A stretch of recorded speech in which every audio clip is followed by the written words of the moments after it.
Hello, hello, or welcome back. It's time for Leading Women in Tech. I'm your host, Tony Collis, and today we're taking a slight detour from our normal talks about leadership, and we're going to talk entrepreneurship. Today, I'm joined by serial entrepreneur Alex Batdorf. Alex started being an entrepreneur at the age of 19, and she is passionate about supporting women entrepreneurs today.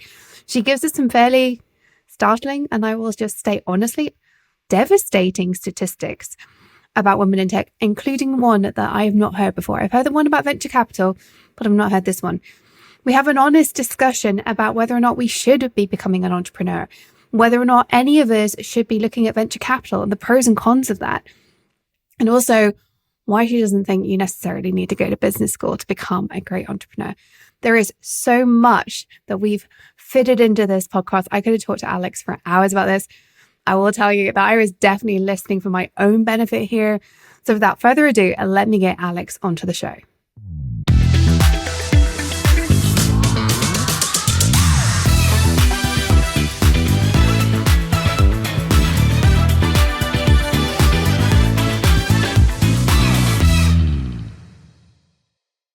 Welcome to the show, Alex. Thank you for joining me today.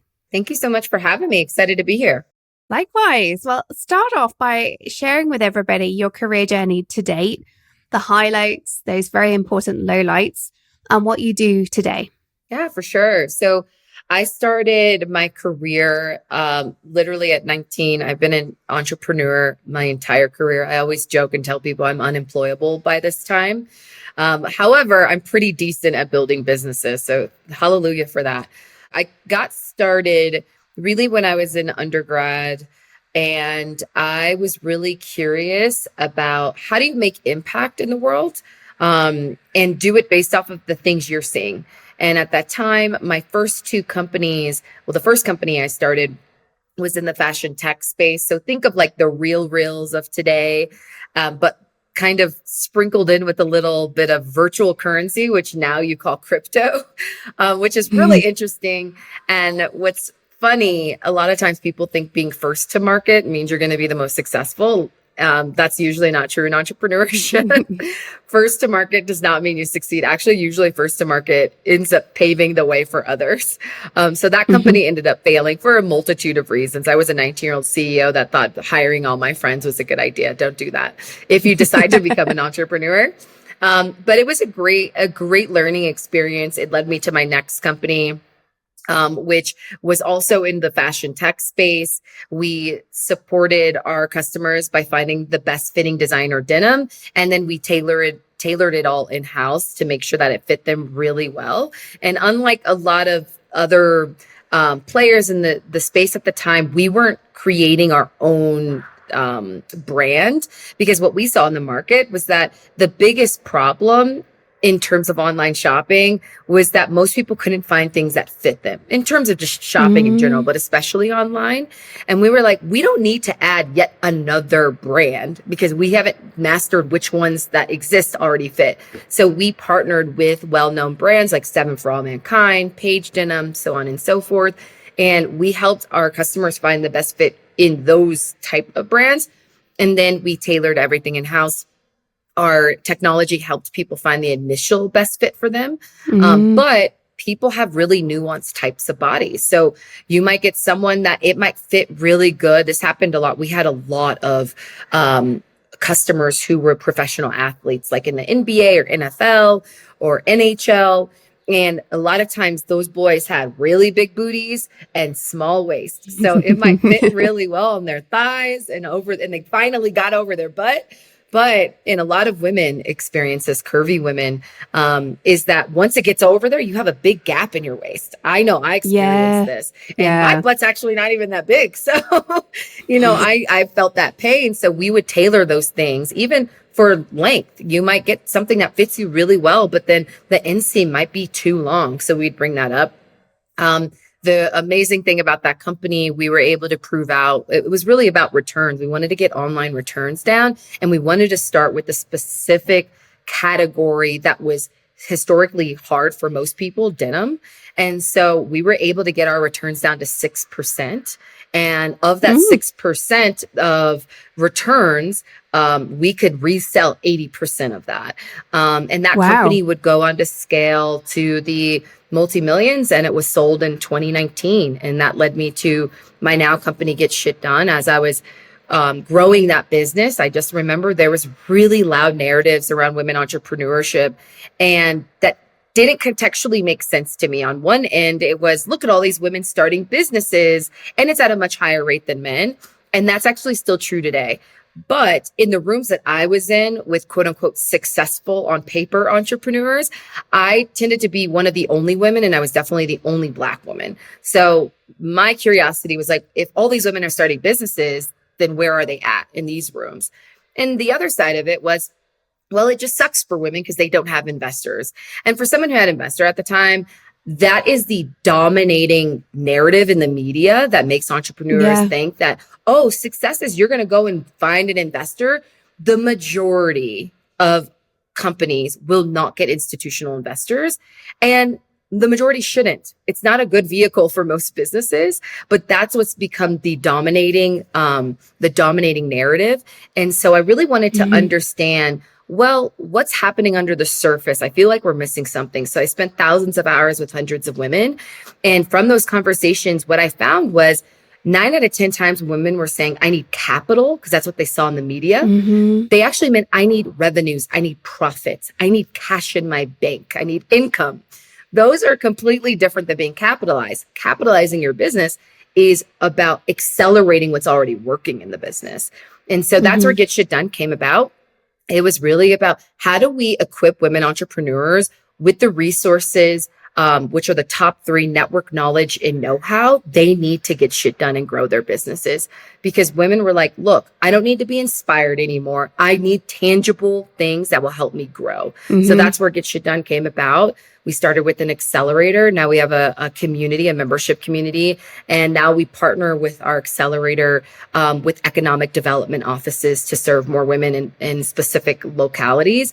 Our recent partnership was with New York City. So we're delivering our program in New York City in July. That's pretty awesome. And entrepreneurship is what I really wanted to dig into you with today, because I've certainly seen that exact same thing. So many of the women I work with, they come to me for their leadership.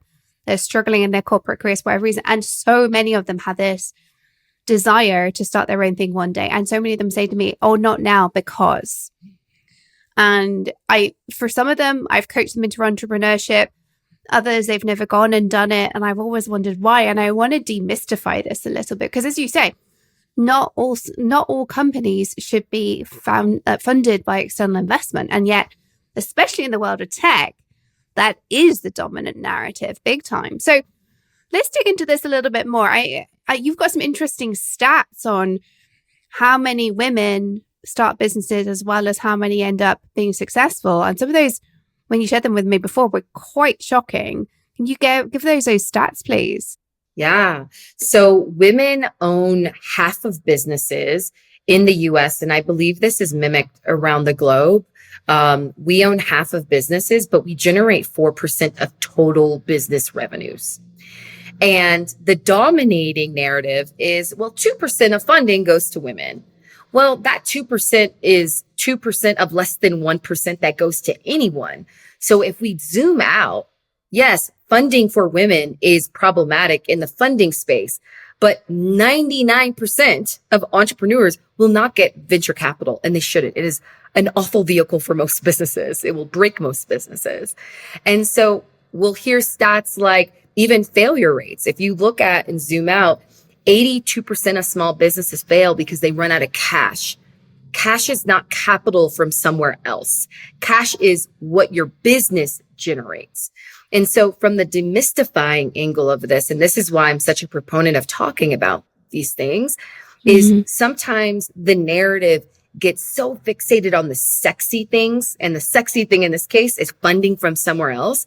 But what this has led us to is a generation of entrepreneurs that are now conflating capital with having a business model that actually works. Your Mm-hmm. business model isn't money from somewhere else. It is, do you have paying customers that are coming back and attracting new customers? That is really important. And that's the mark that is being missed today, that I think when our grandparents and great grandparents back in the day, when businesses were around, they wouldn't be approaching business the way we are today. So we're in this weird matrix right now, that I think has done a disservice to many entrepreneurs and wantrepreneurs, because it's not talking about the reality of what it's like to actually build a business. Well, let's talk about your particular passion for this, because you obviously have a passion for women entrepreneurs. With those stats, why do you have such a passion for it? So in my experience, I have had the pleasure and privilege of being in the top percenters. So meaning that I'm in the top percent of women entrepreneurs who has ever scaled beyond $1 million in revenues. Only 1.7% of women entrepreneurs has ever scaled beyond $1 million in revenues. I am of the 2% of women entrepreneurs who has ever raised capital. And that's closer to 0% for Black women. And my passion really came from, we look at entrepreneurship, and I feel like there's this idea of survival of the fittest. If you are the fittest, you will survive, natural selection, blah, blah, blah. And that's complete BS to me. It's survival of who has the most resources. That's entrepreneurship. Who has access to the most resources. And in my experience, I did not come from money. I am a woman. I am a Black woman, but the privileges that I have included the moment I got into the university that I got into, which is one of the top schools in the world. It gave me a kind of a figurative blue check mark on my forehead, that when I would meet with investors, even at 19, they, as soon as they heard the school that I went to, they perked up like, oh, okay, tell me more. And that validated them and them, or me to them, in their eyes. And it always made me cringe, because I'm like, just because you come from a fancy school or a fancy background doesn't mean that your ideas are more valid than anybody else's. A lot of times, if you go into these environments and these communities where people don't have access, what they're trying to build is just as important and valid. They just need access. And so my privilege was that I had access. So I really wanted to create an organization that gave women the access that I had without making them go through the hoops of, you need to go to this certain school. You need to have this type of job. You need to know this type of person. No, it is our job to create the infrastructure and an ecosystem that meets women where they're at, so they can get access to that network, to that knowledge, to that know-how, versus continuing to push people out. And we keep seeing the people who succeed look the same. I don't want to see that anymore. I'm over it. Absolutely. It drives me nuts when the success is all looking the same. Like, we've got so many things that we need to be doing as women. We need a place to do this. And as you say, it's about resources. And also the fact that for you, it's that school that was the validation that others needed. So if somebody's listening to this and they say, well, I don't check the boxes, I don't have the school, I don't have this, I don't have that, what do you say to them? I love this question so much. And I first want to acknowledge those people, because perception is reality. Yeah. And a lot of times that perception is actually reality. It is what you're feeling and what you're experiencing is very real. These systems were not constructed with underserved people in mind, meaning women and people of color. So a lot of times when we're feeling like we're blocked off and we do not check the boxes, it's because the system was set up to make us feel that way. It wasn't designed with us in mind. So first is just acknowledging those people. And then the second thing is, unlike, let's say, our ancestors, there's so much more opportunity today to get connected with the resources you need. So whether it's something like a Get Shit Done, there's so many wonderful communities. I would say we're best designed for women who already have businesses. So if you're looking to launch, we're not going to be the best place for that. But once you are launched and going and want to get to the next level of growth, that's what we're great for. But there's now so many different communities that are serving people based on the stage you're at and where you want to go. Yeah. So it's really about seeking out those communities, asking people, put yourself out there. The great, love it or hate it, there's dark sides of it and light sides of it. Social media is a great way to figure things out, putting things out in the ether. Say, hey, I'm a woman entrepreneur at this stage. I'm looking for this in a community. And just asking people, or even if you don't know, asking people, well, what should I be looking for? Asking if there's women in your communities, or even men, just any type of entrepreneurs, tell me, what did you need at the stage that I'm at to get ahead? And then start looking for those resources, asking if they have recommendations or if they would invite you in. A lot of times we need to activate not just our networks, but our knowledge and our know-how. And here's the one thing that from a demystifying, what I see, especially with women and people of color, we might get access to the room because we're very good at relationships. That's all networking is. However, if you don't have the knowledge for how to operate in those rooms, then it's kind of a null and void point. Like when people just say network to network, it's just like, no. Networking is a very nuanced thing. You need to know how to network with the type of people that are going to be the ones that are going to finance something in your business or going to do a business deal with you. And that's usually a disconnect. And then you need the know-how for, okay, I have the knowledge for how to do it, but now how do I do it? And then having people that can guide you through how to have those conversations. Those three things have to operate together for any entrepreneur to be successful in business. Yeah. Yeah, 100%. I think actually knowing what to do, networking, I'm saying to people all the time, you need to network, girl. You need to network more. And it inevitably comes down to, but what do I say? And it's a really big challenge. I mean, I'm coming at it from the leadership angle rather than the entrepreneurial angle, although I have helped people network in the VC context, but it's very limited. But it's always like, how do I even broach this subject? And you're right. It's if you've never been in that room before, it's daunting, and saying the right thing and getting what you want out of it without coming across as a bit of a asshole, forgive my language, is actually really hard to do. It is very hard.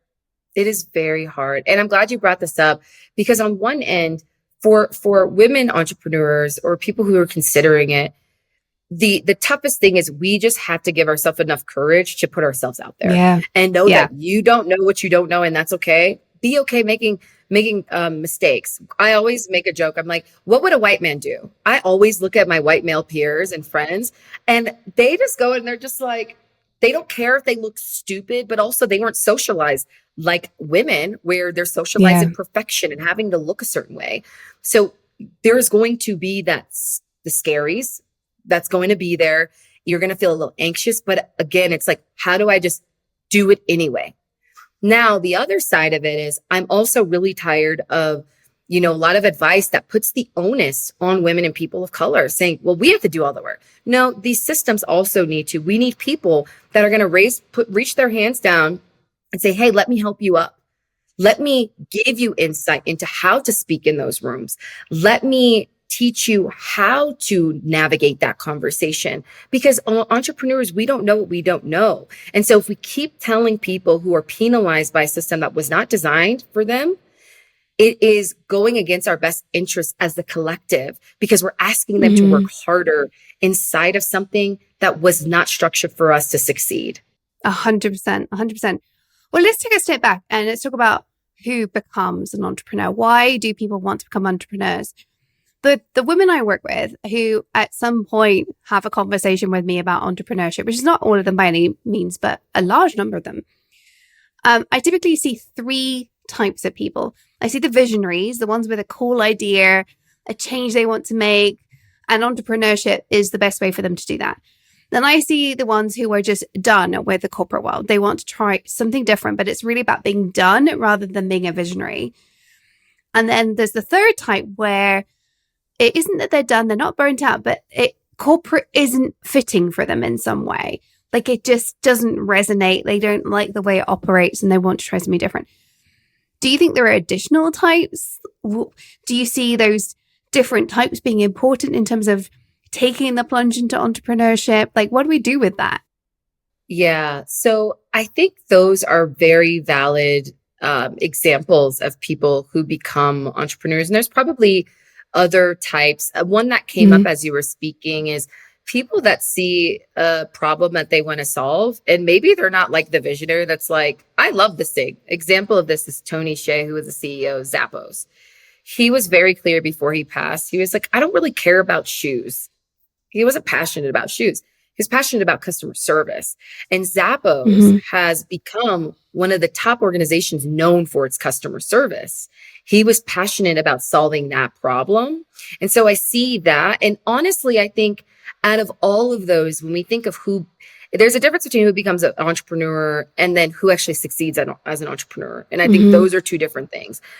The last two, sometimes, whether it's you are burnt out from corporate or you're just like, I don't see much more leverage here, is if you don't Mm-hmm. get really clear on why you do what you're doing in entrepreneurship is going to become just as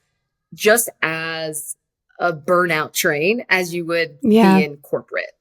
Because if you're not clear on it, entrepreneurship in a lot of contexts is actually much harder than going to work for someone where they have to think about all the structures and all the things moving. Mm-hmm. So I see this a lot with women where they think that I am in this environment in corporate where I feel ostracized. This was not designed for me. Well, honey, the really hard thing about entrepreneurship is that we basically become our own bosses. And if we don't have our stuff together, the only people we can point our finger at is us.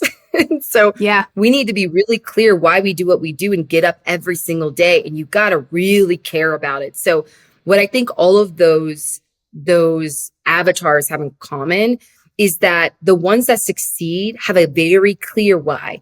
You might not be the visionary. Like I'm a very clear vision. I am a visionary through and through. I know why I get up every single day, but even the ones that are like, I don't really care about this thing, but I care about solving this problem.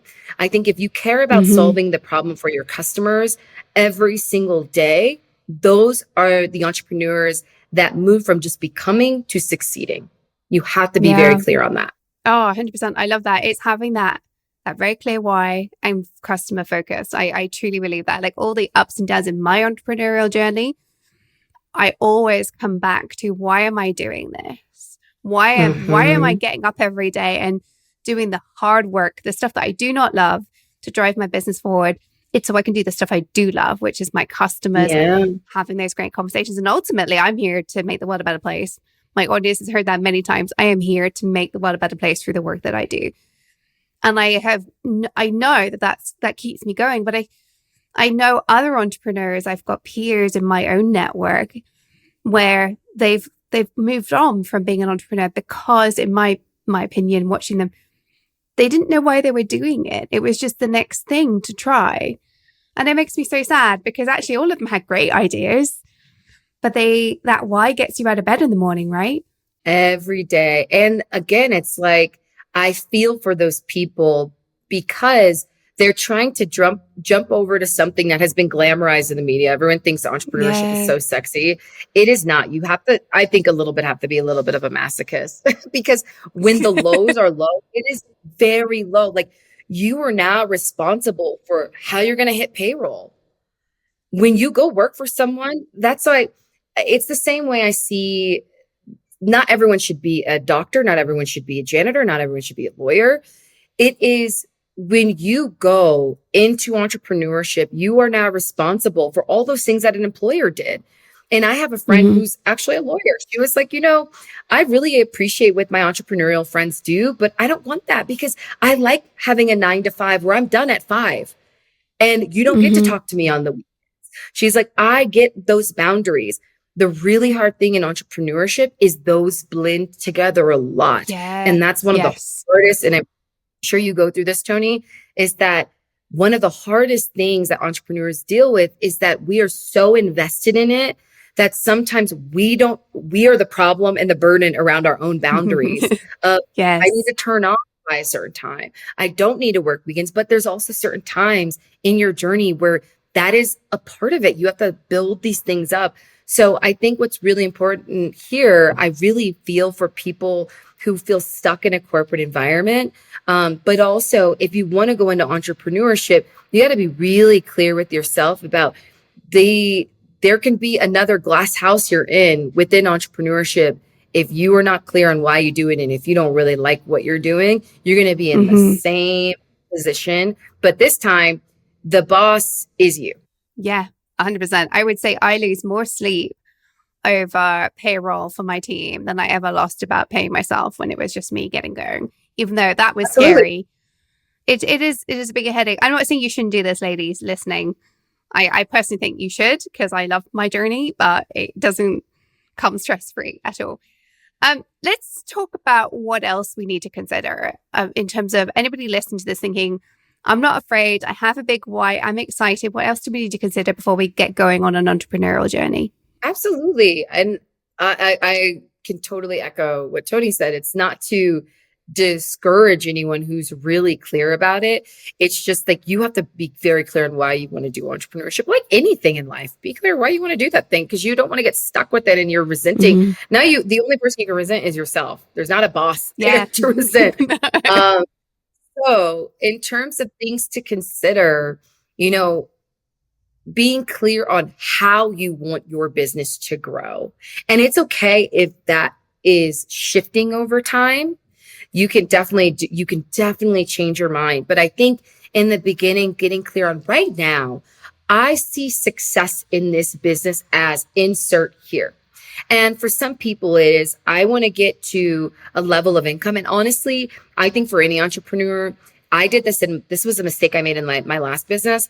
I was very focused on the performance of the business versus what was Alex walking away with.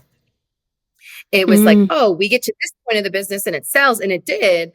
But it was just like, well, in between, I want to also be building up wealth reserves and all of that instead of just putting in so much blood, sweat, and tears. We need to really be thinking about what is success short term and long term, not just for the business, but for you personally.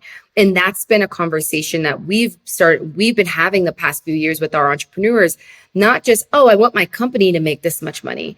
Your company making that much mm-hmm. money. And if we go back to that stat of women owning half of businesses and only generating 4% of total revenues. Well, the reality is because nearly 90% of women entrepreneurs earn less than six figures a year in their business. That is six figures from the business. Now you have to take out all your operating costs, all of the different Mm-hmm. things. And what she's actually walking away with is a fraction of that. And a lot of Yeah. times that means that she's probably better off going to work somewhere else versus having her own business. And I think we can shift that those numbers and those outcomes if women, and this is also how women are socialized, we give the oxygen to everybody first except Yeah. ourselves. People have told women we're the nurturers, we're this. So I'm seeing women literally like a chicken with their head chopped off, running around trying to be the mother hen for everybody else. But Yeah. then I'm like, sis, what about you? And I've done this before. You burn Yeah. I've yourself done out this and big time. you get nothing from your business that you need, but you're helping everybody else. So I would say for those that are like, I am certain about this, I have a clear why. Be very clear about what success looks like for you, not just for your business, but for you personally. And Yeah. don't just say, oh, I would say what it's going to feel like, but also quantify and be bold about what you want that number to be and be very secure. And also don't allow any narratives in the media shape what success feels like to you. If you want to Mm-hmm. have a lifestyle six-figure business where you walk a multi six-figure business and maybe you walk away with a fraction of that six figures and that's success to you, own that. That is successful. No one else's version of success matters in this equation. And that's Mm-hmm. where I also see entrepreneurs making mistakes is that we are trying to fulfill a path that's not even ours. And then we're looking up one day and saying, why am I on this hamster wheel doing all this stuff that I didn't want to do? And I don't even want that Yeah. outcome. That was never mine. But it's hard when you have all these messages thrown at you every single day from social media, from the media in general. It's very hard. And I understand it and I've been there, but that is one of the surefire ways to drown yourself in entrepreneurship. Yeah. I personally detest the whole culture around success for entrepreneurs is having the private jet, the fancy car, and, lots of jewelry. It's that image of glamorousness. And I'm like, why can't we have other examples of what success looks like as entrepreneurs? Why is it spending those big bucks on actually things that to me are quite, this is very judgmental, but actually like don't mean a huge amount. They're things. Why are we not talking about the impact we're having on the world as being the change in having a comfortable lifestyle? Why does it have to be these big, exciting things? Anyway, that's just a personal bugbear of mine that I think we need to redefine success in our culture. Let's just circle back briefly to funding though, because obviously the tech space, my audience here, they're a lot more used to working in a startup where there's mean VC and that's the norm to them.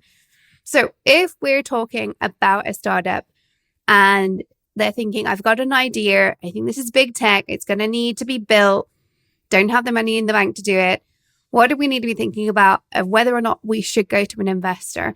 Or do we need money in the bank first? What are our options? Are there other options? What do we need to know before we get started?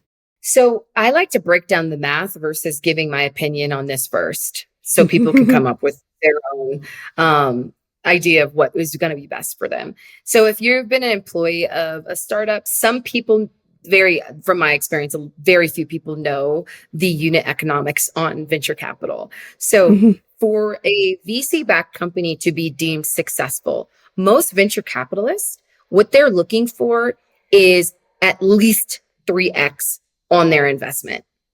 And when they say we're in this for the long haul with you, what they actually mean is we want this company to exit in no more than 10 years, 5 to 7 years being the gold standard. So what does that actually entail? That means year over year, they want to see you grow at least 3x. If you can do more, that's why a lot of VCs will glamorize things like Instagram, where it was like an 80x return. That's very rare. And a lot of times venture capitalists are betting against their own portfolios because the way their portfolios are set up, only a third of who they invest in, they're expecting or hoping actually succeed. It's a 0 to 1 game. So that means that even if you raise venture capital, of the less than 2% of women who actually raise venture capital, even when you get that capital, they're still betting against you. They're still betting that this will not work out because you have to grow at such a rapid rate. Now, you might be one of the few exceptions, but I think that the part of our culture right now that we're in is exceptionalism, which I detest a lot. We think we're the exceptions to the rule. And we created this YouTube culture with all these ads that are like, be a millionaire in 7 days. It doesn't work that way. None of this works that way, even if you have venture capital. So instead, it's more looking at the type of business that you are building. Can it actually grow at that rate? And the reality for most entrepreneurs, less than 1%, is that it is a no. It is a no for less than 1%. And of that less than 1%, that's 2% of that for women. So it's not to deter people from going down that path. It's just to say, be really honest about the numbers and also understanding that being a billion-dollar company is not the only form of success. And quite frankly, even though I had a VC-backed company in my last business, I don't even know if I believe in that level of growth anymore.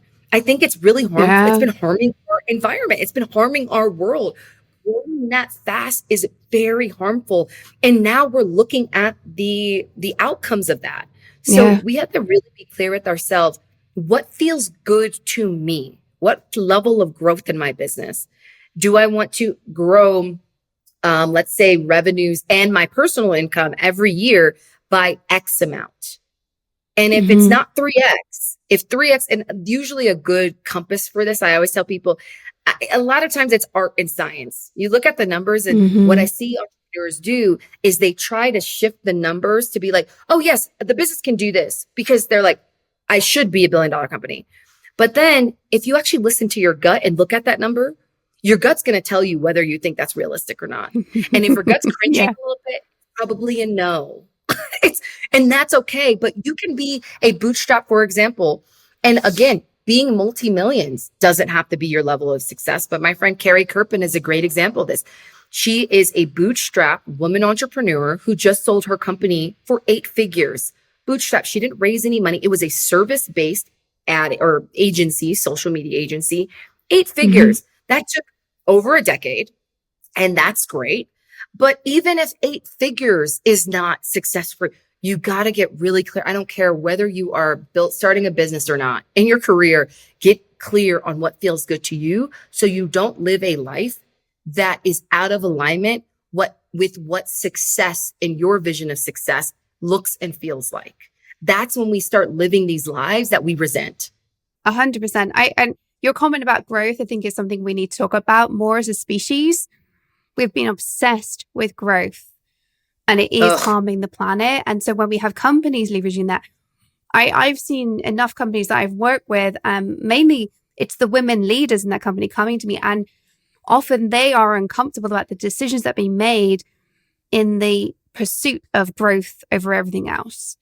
We make decisions when we're focused on growth, we make decisions that are not good for everything else. And that is something that's very, very wrong with our money-focused society right now. I just wanted to say that because I feel like that needs more airtime than it's getting right now. Agreed. And it's harming everything. It's harming not just, we can take the environment out of it. It's harming all of us. We have in the US in particular, we have a loneliness epidemic. Yeah. And when you actually deconstruct it, people are alone because they are literally hustling and grinding and disconnected from the people they love and the things they love to do. But for what? This idea of success that they haven't even reached because there was someone else telling them that's what success looks like. Growth for growth's sake is literally breaking us. It is breaking us. I mean, let's just briefly touch on what our options are if we're bootstrapping, because many of the audience will be thinking, well, I have a small amount of money in the bank, but do I have enough to quit my job and start a business? No, I don't. I've got to pay the bills. I've got to feed my kids. Where do we start? Oh, I love this question so much because, again, we will hear people or see that, oh, someone got that investment and that's what they're able to live off of. That's very rare. Even like the majority of companies I know that actually, unless you have friends and family, that's different than institutional. If you have family that can just give you willy-nilly some money, God bless. I didn't have that. There was no friends and family around from my family. And they were like, we love you. Here's a hug. Good luck, you know? And that's most people's experience.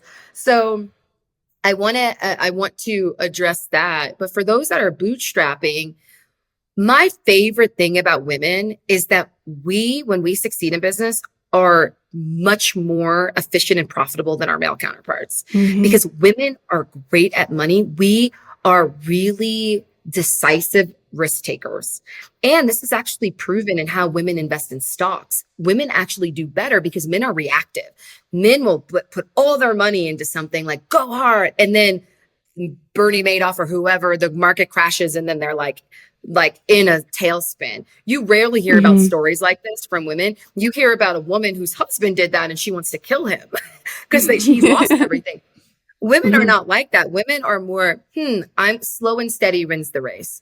And so when we think about even how we start up for Get Shit Done, before I went all in, I had recently left my last company and I was like, you know what? In the meantime, let me do some consulting. And I used a year of consulting to put away, and I saved like probably 10 grand. And that was a good catalyst. And I also got, and mind you, that might not be your number. The 10 grand was cushy enough for me because I had also gotten the business to a point that it was revenue generating. And so I wouldn't go through that 10 grand quickly. It was there for like, okay, I can slowly feed off of this. And if anything happens. So when anyone's thinking about this, think of things I love, and being your own investor is what most entrepreneurs do. So I see a lot of women who are still full-time in their jobs and starting their entrepreneurial journey. There is one woman in our community. Her name's Jill Roth. She's the founder of Mamaway. She's still at her full-time job. It's 4 years in. She has a six-figure business with a full-time job. And that's mad. She's doing it. smart. Her husband also has a job. She has 3, 4 kids. And she's at a point where most people are like, well, it's 6 figures. You should just go all the way. And she's like, no, this goes back to what number feels good to you. She's like, I'm Mm, not at the number yet that feels comfortable, because while the company is at 6 figures, it's not stable enough for me to replace the income that I'm used to in my job. So when she's making a plan to get there, and I really admire that. Or there's people that slowly wean their way off and do part-time until they grow their business up enough yeah. to actually work through. And so for anyone listening, it's not rocket science, but it also goes against probably what you're hearing, is that you just go all the way in. Some guy on YouTube that's Yeah. probably living in his mom's basement trying to give you advice is telling you to just jump all in. And I'm like, I'm sorry, bro. I don't have mommy and daddy's check to fall back on. I have me. My family loves me and they will help where they can, but like, that's not an option. And so do never underestimate, the majority of entrepreneurs are their own investors. That's why you'll see the majority of investment in most businesses when they start, it's not venture capital. It's actually not banks. It's not angel investors. That's the majority of cash coming into these businesses. It's from the founder, Yeah. 401ks, checking accounts, credit cards, so on and so forth. I do not advise just tapping into a 401k or putting equity on your house before you validated your business. Yeah. Do That's not do that. very risky. So I say that, and I hope it gives people comfort that entrepreneurship is a series of experiments. And in those series of experiments, you get to figure out what works and doesn't. So before you jump all the way in and you're like, I'm going to lose everything, you can start Mhm. now with the money you currently have, the job you currently have, validate if your idea works. And then as you build up momentum and you figure out what number is comfortable, my friend Courtney just did this last year for her business. She was full time somewhere and she was like, I just need to get 3 clients in this business where I'm comfortable. And once she hit that, she quit her job. But she had to know the numbers. So you need to know your numbers. And it's not about no one else's numbers. It's not about how anyone else did it. What's comfort for you? That's all that matters. 100%. I have this conversation all the time with women deciding to quit. And I'm like, you need to know how many clients it is if you're consulting or whatever it is you're doing. That means that's the number when you quit. And actually, a very dear friend of mine I was just having this conversation with her at the weekend. She's just gone part-time. And it's like, okay, when are you going to further reduce your hours? And her next production may well be to quit entirely. I was like, okay, this is where you're going to be. And she's like, well, I could do that. I can do that in 6 months. I was like, yes, you can. But like, let's get the plan together. So I love this. I could keep picking your brain about entrepreneurship all day. This is such a great conversation, but we do need to wrap this up. So let's move on to the quickfire round, some fun questions. You ready for this? Mm-hmm. Okay. Let's do it. What is the worst piece of advice you've ever been given? Oh, the worst piece. There's so much in entrepreneurship. This is more like a personal thing, but I've been building companies for a really long time. And I just remember when I started out, someone had come to me. There was 2 different things. Someone had come to me and said, you should straighten your hair. So I usually have a big curly afro. Right now it's in braids.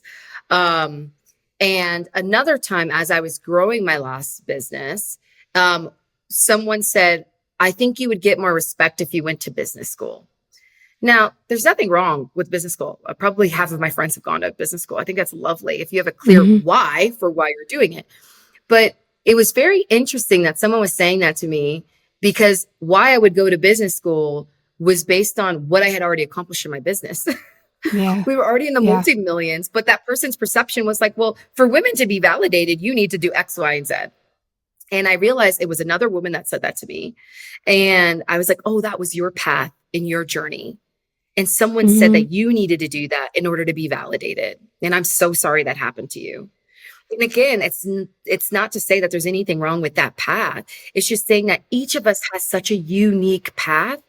And 100%. I wanted to be authentic to me. I thought I wanted to go to business school like right before I graduated undergrad. And I realized I'm like, no, the only reason I would go is for network.